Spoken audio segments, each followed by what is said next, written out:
Hello दोस्तों, welcome back to our channel जहां हम डिस्कस करते हैं इंडिया के सबसे मिस्टीरियस और थ्रिलिंग नॉवेल्स। आज हम द हिडन हिंदू बुक 2 के चैप्टर 9 द फोर्थ इमॉर्टल और चैप्टर 10 द शैडो फिगर का डीप डाइव करेंगे। ये चैप्टर बहुत ही ग्रिपिंग है और इसमें कुछ फैसिनेटिंग सीक्रेट्स खुल कर आते हैं। तो बिना किसी देरी के चलिए शुरू करते हैं। और अगर आपने बुक 1 की वीडियोस नहीं देखा है तो प्लेलिस्ट का लिंक मैंने नीचे डिस्क्रिप्शन बॉक्स में दे दिया है, प्लीज जाके चेक कर लीजिए। और बुक 2 के पीछे की चैप्टर्स के वीडियो अगर आपने अभी तक नहीं देखा है तो जरूर देख लेना। आई बटन में उसका लिंक आ रहा है और मैंने नीचे डिस्क्रिप्शन बॉक्स में भी उसका लिंक दे दिया है, प्लीज जाके चेक कर लीजिए। इस वीडियो के एंड पे एक ऐसा राज आप जानने वाले हो जिसे जान के आप लोग शॉक हो जाओगे, तो वीडियो एंड तक जरूर देखना। एक बहुत ही खुशी का अनाउंसमेंट करना है आज आप लोगों के साथ कि हमारे चैनल में 100 सब्सक्राइबर पूरा हो गया है आप लोगों की सपोर्ट के वजह से। तो अभी चैनल को और सपोर्ट करो और नेक्स्ट टारगेट 1000 सब्सक्राइबर तक पहुंचा दो। और इस वीडियो में मैं 200 लाइक्स का एक्सपेक्टेशन रखता हूं, देखता हूं आप लोग इसे पूरा करते हो या नहीं। तो चलिए चैप्टर 9 द फोर्थ इमॉर्टल की कहानी से शुरू करते हैं। इस चैप्टर की शुरुआत होती है एक बड़ी इंटरेस्टिंग कन्वर्सेशन से। अश्वत्थामा और ओम कैलाश पर्वत में ठंडी हवा में बैठे हैं जब ओम अपने पुराने मेमोरीज को ढूंढ रहे थे और वो एक अलग दुनिया में चले जाते हैं। उसमें ओम को पुराने जमाने की कुछ अजीब इमेजेस दिखाई देती है। एक हाथी का पैर, एक बैल का हम्प और साथ ही कई लोगों की चैंटिंग की आवाज। इतना ही नहीं, ओम को एक सांप भी दिखाई देता है जो डायरेक्टली उनके फेस के सामने आके हिस करता है। ओम इस दुनिया से बाहर आ जाते हैं और बहुत ही डिस्टर्ब्ड होते हैं। अश्वत्थामा उनसे कहता है कि ये कोई सपना नहीं था, ये एक पुरानी याद थी जो ओम के दिमाग में कहीं दबा हुआ था।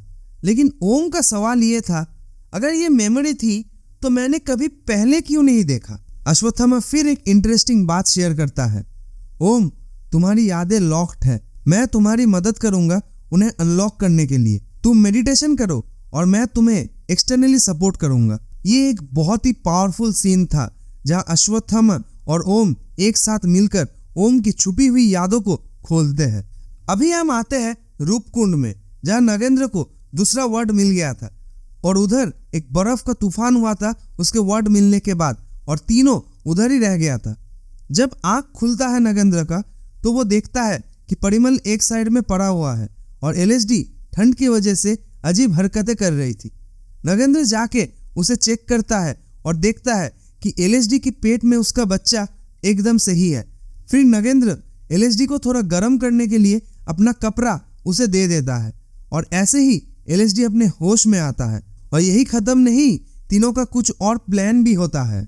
इधर अश्वत्थामा ओम की पुरानी मेमोरीज के अंदर घुसने की कोशिश कर रहा था और ओम के पुरानी मेमोरीज इतना डार्क है कि जितना बार अश्वत्थामा उसके मेमोरीज की गेट को खोलने की कोशिश कर रहा था, हर बार वो गेट थोड़ी देर बाद ही बंद हो जा रहा था। तभी अश्वत्थामा को समझ आता है कि ये उसकी अकेली की बस की बात नहीं है। तब वो किसी और को बुलाते हैं जिसका मेडिटेशन पावर और भी खतरनाक है। अब आता है चैप्टर का सबसे बड़ा ट्विस्ट।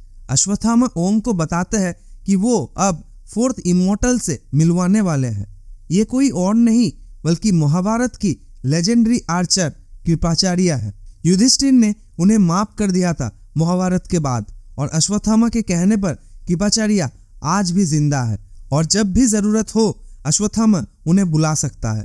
कृपाचार्य अश्वत्थामा के मामा जी थे और वो सिर्फ अश्वत्थामा के बुलाने में ही आता है। आप लोग को ये ट्विस्ट कैसा लगा कमेंट्स में जरूर बताना मुझे। इधर नगेंद्र, परिमल और एलएसडी के होश आने के बाद ये लोग एक घर को जला डालता है खुद को गर्म रखने के लिए। घर में जो गार्ड्स थे वो जल के मर जाता है। फिर नगेंद्र वो मरा हुआ आदमी के मांस खाते खाते दोनों को गाड़ी में बैठने के लिए बोलता है। फिर नगेंद्र एक मैप देता है परिमल को और परिमल ड्राइव करना स्टार्ट करता है और 40 किलोमीटर्स के बाद नगेंद्र उतर जाता है और परिमल और एलएसडी कठगोदम के एयरपोर्ट में जाता है और नगेंद्र बोलता है कि वो उन दोनों से 25 दिन बाद मिलेगा अगला वर्ड सर्च करने के लिए। इधर हिमालयस में मिलारेपा वृषकपि को ढूंढ लेता है और उसे कैलाश ले आने लगता है, पर वृषकपि का विशाल शरीर को मिलारेपा अकेला नहीं उठा पा रहा था। उसी टाइम मिलारेपा को एक बुढ़ा आदमी और एक येती दिखता है। एक येती, सोच पा रहे हो आप लोग। फिर तीनों आते हैं कैलाश में वृषकपि को लेकर। फिर अश्वत्थामा ओम और मिलारेपा से कृपाचार्य का इंट्रोडक्शन कराता है। ये बुढ़ा आदमी कोई और नहीं, खुद कृपाचार्य था और येती का नाम था बल्हार। ये येती कृपाचार्य के साथ ही रहता है। और ऐसे ही खत्म होता है चैप्टर 9 और राज और भी ज्यादा गहरा हो जाता है। क्या कृपाचार्य ओम की पुरानी मेमोरीज को ढूंढ पाएगा? क्या वृषकपि बच जाएगा? आप लोग क्या सोचते हो कमेंट्स में मुझे जरूर बताना। तो अभी आते हैं चैप्टर 10 द शैडो फिगर की कहानी में। अगर अभी तक आप लोगों को वीडियो पसंद आया तो प्लीज वीडियो को लाइक और शेयर कर देना और चैनल को सब्सक्राइब कर देना, ताकि हम लोग आपके लिए और भी अच्छा कंटेंट बना पाए। ये चैप्टर का शुरुआत होता है एक हॉस्पिटल से। परिमल एलएसडी को एक हॉस्पिटल ले आते हैं बच्चा का कंडीशन चेक करने के लिए। फिर जब डॉक्टर बोलता है कि बच्चा एकदम सही है तो वो दोनों उधर से निकल जाता है। इधर नगेंद्र अपने सबमरीन में आता है और एक रेस्ट्रिक्टेड चेम्बर में घुसता है जहां एक शैडो दिखाई पड़ता है। नगेंद्र बोलता है कि हमें सेकेंड वर्ड भी मिल गया। फिर शैडो बोलता है कि अगला वर्ड ढूंढना और भी ज्यादा कठिन होगा। इधर कैलाश में ओम, अश्वत्थामा और कृपाचार्य मिलके ओम के मेमोरीज के अंदर जा रहा था और उनके पास्ट को समझने की कोशिश कर रहा था। ओम के मेमोरीज के अंदर उन्हें बहुत कुछ दिखाई देता है जो उन्हें कुछ भी समझ नहीं आ रहा था। फिर उन लोगों को दिखता है एक लड़का जिसके लेफ्ट हील में एक ब्लैक बर्थ मार्क है। ऐसे ही वो तीनों ओम के मेमोरी के और अंदर जाते हैं और बहुत कुछ अजीब दिखाई पड़ता है। फिर वो लोग देखता है कि वो लड़का जिसके हील में ब्लैक बर्थ मार्क है एक स्पैरो को मार डालता है। फिर कुछ समय बाद देखता है कि वो एक खरगोश के साथ खेल रहा था, पर कुछ देर बाद वो उस खरगोश को भी मार डालता है। और ये देख के अश्वत्थामा को गुस्सा आ जाता है, पर कृपाचार्य उसे रोक लेता है और बोलता है कि ये ओम की पास्ट है, जो होना था वो हो गया, इसे कोई चेंज नहीं कर सकता। आप लोग यहाँ पे रहते तो क्या करते मुझे कमेंट्स में जरूर बताना। ओम, अश्वत्थामा और कृपाचार्य ओम के मेमोरी के बहुत अंदर तक चला गया था। अभी कृपाचार्य सोचता है कि तुरंत उन लोगों को इस मेमोरी के गेट से बाहर जाना पड़ेगा, वरना बहुत लेट हो जाएगा।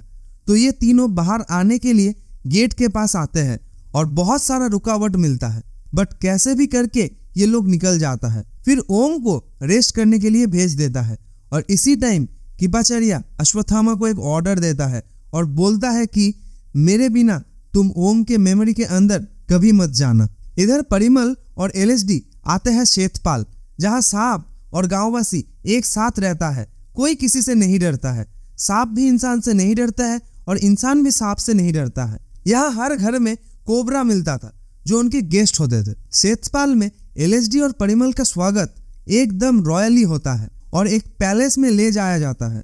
एलएसडी को एक प्रिंसेस की तरह ट्रीट किया जा रहा था।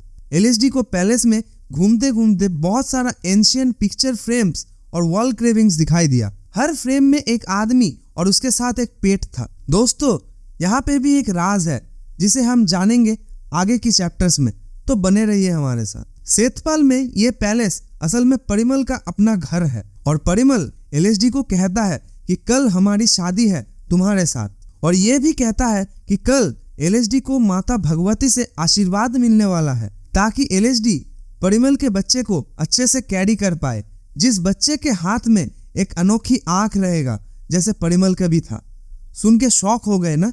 कमेंट्स में जरूर बताना।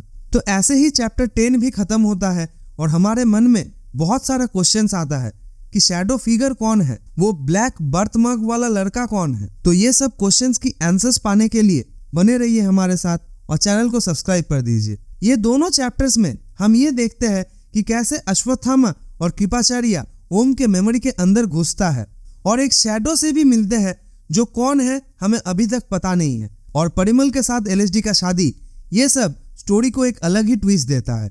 अगर आपको ये वीडियो पसंद आया तो प्लीज़ वीडियो को लाइक और शेयर कर देना और चैनल को ज़रूर सब्सक्राइब कर देना और बेल आइकन को दबाना ना भूलें, ताकि अगले वीडियोस का नोटिफिकेशन सबसे पहले आपको मिले।